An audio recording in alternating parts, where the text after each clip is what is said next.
a lot of students and young people, they're often desensitized to, for example, the atrocities that communism or ideologies that forge terrorism.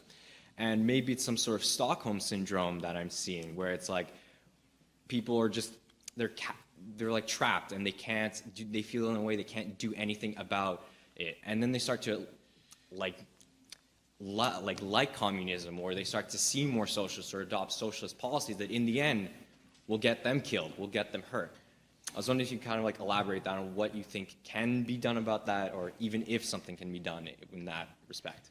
Well, I think something can be done. I mean, I've been trying to educate people about the horrors of the Nazi regime and the Soviet regime in particular. I've concentrated mostly on those two because that's good enough. Mm-hmm.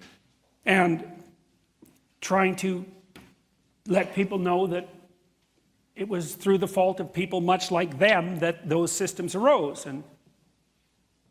and that there are steps you can take to limit the probability that you would participate in such a thing, and that those steps are associated with trying to be truthful in your speech and actions, because the stability of those systems depends on the willingness of individuals to lie, and also on your willingness to take responsibility for the malevolence in your own heart that manifests itself in those social movements.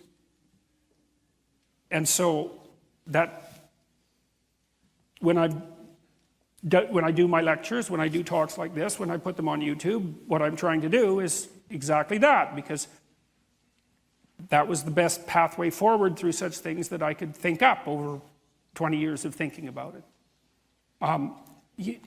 No one is so habituated to suffering that they can read the Gulag Archipelago, which is actually quite hard to read, without having it affect them. Like, you're psychopathic if that book doesn't affect you, you know. It should, if you read it properly, it affects you deeply. And it's not the only example of that kind of literature.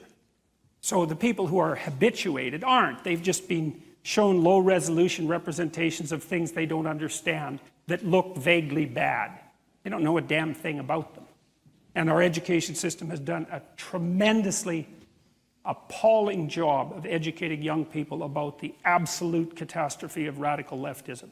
Now, it's not much better with regards to, say, the actions of the Nazis, although I would say on average people are more aware of that. But they don't. But it's shallow knowledge.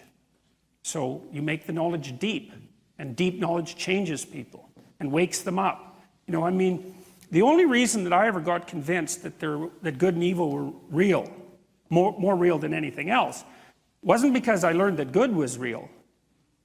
That's hard. That's hard. It's hard to learn that. You have to find examples of transcendent good, you know. They're rare. Evil? All you have to do is look. You read history a bit. And read it like it's about you. And there's no way that you can do that without a transformation. But people won't do it. It's like, you want to imagine yourself as an Auschwitz guard? That's a rough thing, you see, because you have to figure out. See, Jung said if you confronted the shadow, which is the dark side of people, the aggressive side, the malevolent side, that it really reaches all the way down to hell. And Dante sort of was trying to put forward the same thing when he wrote the Inferno, right, with the levels of evil, right, because it was a voyage through the levels of evil right to the bottom. He thought the bottom was betrayal. It's pretty good. The center of malevolence is betrayal. I like that, because to betray someone, you have to get them to trust you, and trust is a moral virtue, right, especially if it's courageous trust, because it puts you in alignment with other people and allows you to move forward into life. And if you betray that, it's like a knife in the heart through the back, especially if it's someone who loves you, betrays you, and especially if they betray you for your virtues. That's a really nice twist. So I believe, because I think that people are capable of good, that if they know enough about evil, that will straighten them out. So, but who wants that? You know, this is one of the things I really like about Jung. He's often regarded as a New Age thinker. That's wrong. He's no New Age thinker. He knew that the pathway to enlightenment was barred by the necessity of a passage through hell. And that no one was going to do that. That's why there isn't a world full of enlightened people, you might say. Like if it was just a matter of doing nice things, following your bliss, let's say, however you might put it, then why wouldn't everyone walk up the stairway to heaven? That isn't how it works. That's not how it works at all.